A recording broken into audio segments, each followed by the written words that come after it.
Action movies have always been a reflection of their time, evolving from muscle-bound warriors of the 80s to the highly skilled fighters of today. In this video, we'll trace the transformation of the action hero, exploring how these cinematic icons have evolved to match the expectations of changing audiences. From Sylvester Stallone's brute force to Jason Statham's lightning-fast combat, let's break down the eras that define the action genre.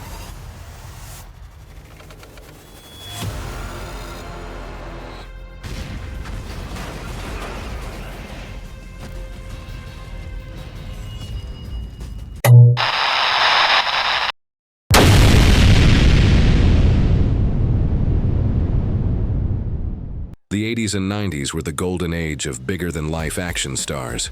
These heroes weren't just strong, they were unstoppable forces.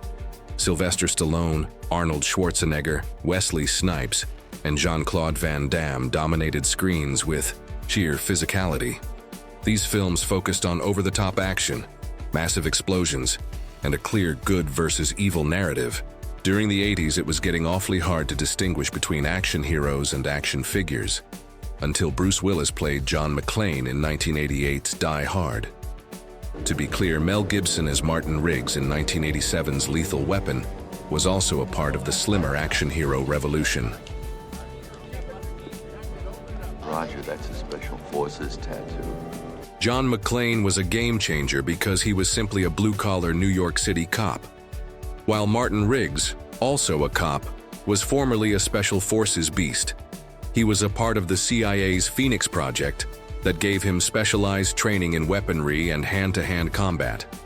John McClane, on the other hand, just went to police academy. It's real simple. This squad deploys each day at 1,000 hours. Precisely 1,000 hours. The character Martin Riggs has more in common with Chuck Norris as Scott McCoy in 1986's The Delta Force than he does with John McClane. Bruce Willis changed action movies. His character elevated the everyday man to badass status. It makes you wonder where this genre would be if Arnold and Sly Stone didn't turn down the starring role in Die Hard. A key element of this era was the quotable one-liner, which became as legendary as the action itself. Always bet on black. Yippee-ki-yay, motherfucker. I'll be back. Jeez. I'm the cure.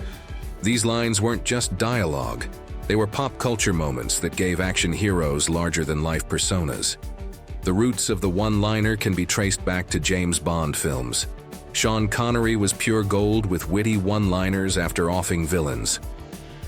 Well, he certainly left with his tail between his legs. Screenwriter Shane Black became king of one-liners in the 80s-90s. Black wrote Lethal Weapon, did uncredited script work on Predator, which he also appeared in, The Last Boy Scout, and The Last Action Hero.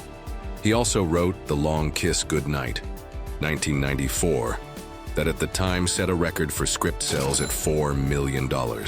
With the success of films like Die Hard, Commando, and Lethal Weapon, Hollywood studios followed the same habits they maintain till this day. They poured massive budgets into action films. Practical stunts and explosive set pieces became a staple, leading to an era of pure cinematic spectacle. Towards the end of the 80s and going into the 90s, while the studios were focusing on big budgets and explosions, fans of the genre were seeking a more grounded approach.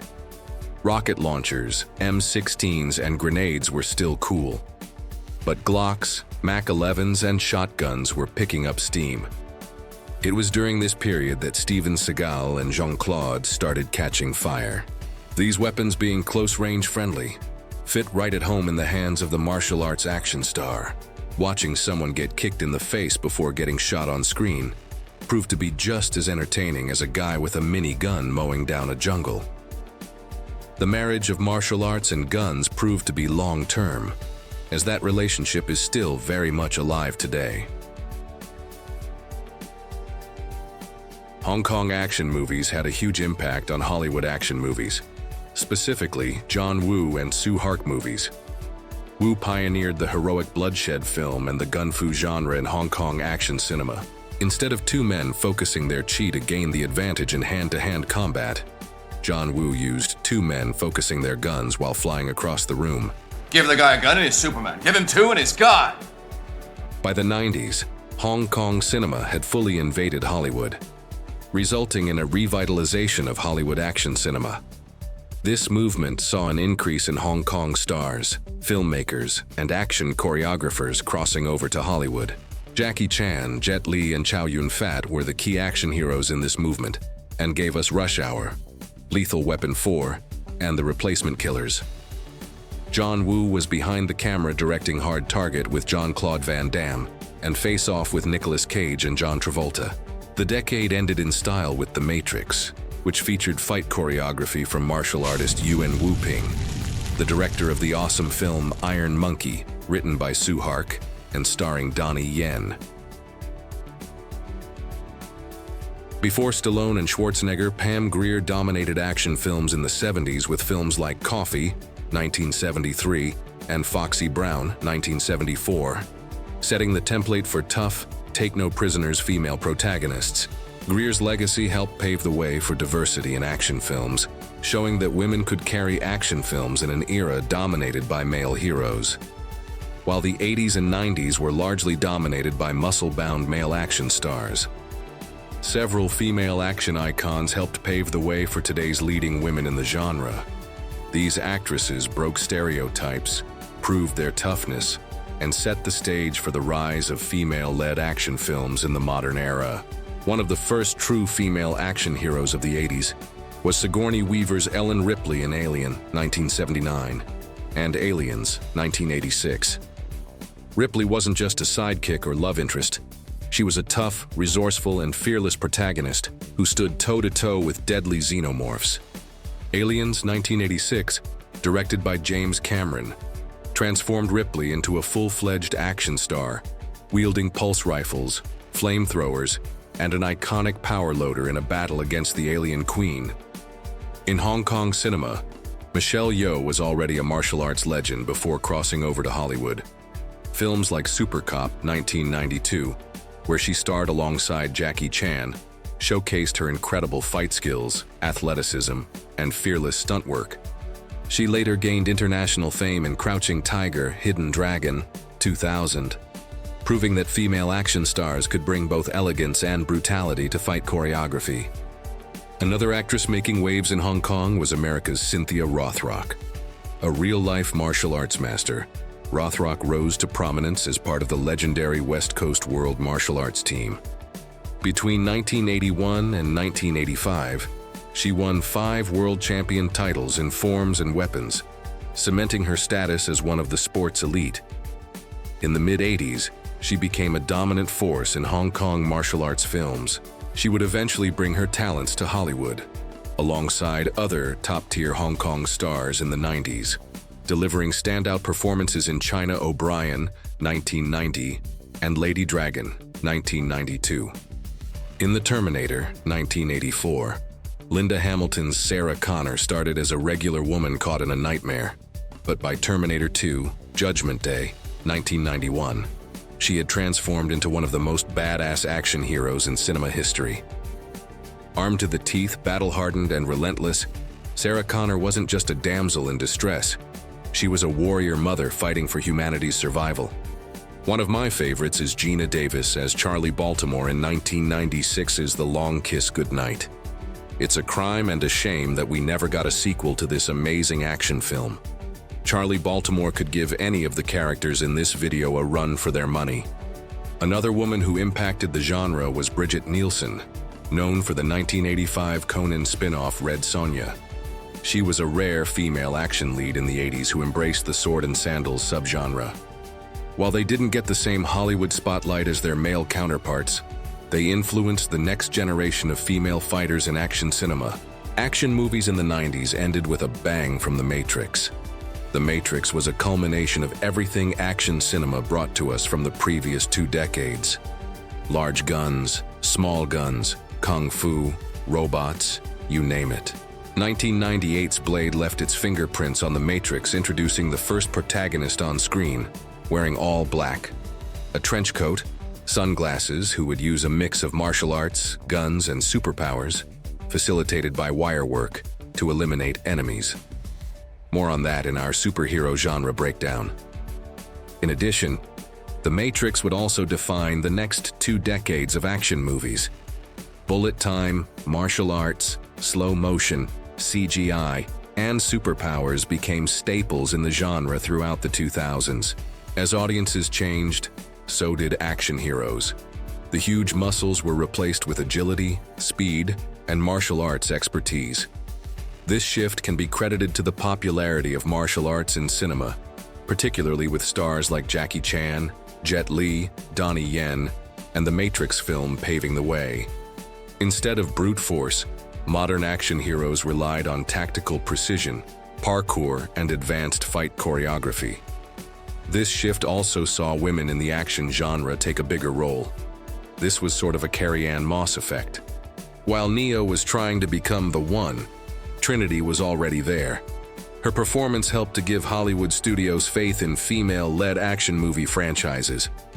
Every studio wanted their own Carrie-Anne Moss Trinity. In 2001, there was Angelina Jolie in Tomb Raider. In 2002, we got Mila Jovovich in Resident Evil. In 2003, Kate Beckinsale in Underworld. And in 2005, there was Charlize Theron as Aeon Flux. All badasses in black with guns. It was an awesome period in the action genre. 2003-2004 also saw Quentin Tarantino tackle this genre with Kill Bill, featuring Uma Thurman as the bride and pairing her against some of the toughest female action villains that the genre's ever seen. Kill Bill is arguably the best action movie in the genre to be released after the year 2000. That doesn't involve CGI.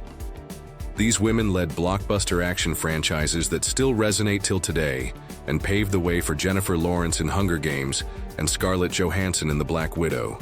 The shift to agility, speed, and martial arts expertise created new action heroes like Christian Bale in Equilibrium and Terminator Salvation. We also saw Tom Cruise become an action hero starting with 2000's Mission Impossible 2, Minority Report, Night and Day, Jack Reacher, and more. The 2000s didn't completely leave the muscle-bound action hero behind. During this era, we saw Vin Diesel come to prominence in the genre with his portrayal of Riddick in Pitch Black. He also gave us Triple X and The Fast and Furious. Dwayne "The Rock" Johnson gave us The Rundown, Walking Tall, and Faster. However, if Stallone and Schwarzenegger defined the past, Jason Statham became the face of modern action. The Transporter in 2002 launched his career, emphasizing fast-paced combat, car chases, and a gritty, no-nonsense persona. Unlike his predecessors, Statham's characters often blend humor with intensity, making him one of the most well-rounded action stars of his generation. His roles in Crank, The Mechanic, Hobbs and Shaw showcase the evolution of action heroes into highly trained, resourceful fighters. Gareth Evans took the 2010s by storm when he introduced Hollywood to Pencak Silat. Silat is an Indonesian martial arts style that, when put into action, proves to be rhythmic and violent. The impact of his 2012 film The Raid Redemption is still felt to this day. Gareth Evans introduced the brutality and ultra-violence that can be found in MMA, manga, and Japanese movies to the modern action genre. The 2000s also saw video games shaping action films. First-person shooters like Call of Duty and action RPGs like Assassin's Creed influenced how action was filmed. One-shot action sequences inspired by gaming's continuous immersive combat experiences became a staple. The John Wick series masterfully mixes gunplay mechanics from FPS games with close-range martial arts. This new style focused on long takes, fluid movement, and hyper-realistic fight scenes, moving away from the over-the-top explosions of the past. Action heroes are evolving beyond just fighting. They have depth, emotional weight, and complexity. Today's leading men like Chris Hemsworth, Extraction, Tom Hardy, Mad Max Fury Road, and Michael B. Jordan, Creed Without Remorse, bring a mix of physicality and strong dramatic performances. But what's next for the action hero? Will the superhero genre replace the action genre? With the MCU and DCU shaping the blockbuster landscape, are classic action heroes becoming obsolete? Perhaps the return of practical stunts in movies like Mission Impossible: Dead Reckoning will prove that audiences crave real, practical stunt work over excessive CGI? Will we see the action hero genre blend genres by leaning further into science fiction, horror, and thriller elements to stay fresh? Will the trend of stuntmen and stunt coordinators like Sam Hargrave, Extraction, David Leitch, Hobbs and Shaw, Chad Stahelski, John Wick 3, making the leap to directing elevate the genre back into blockbuster dominance?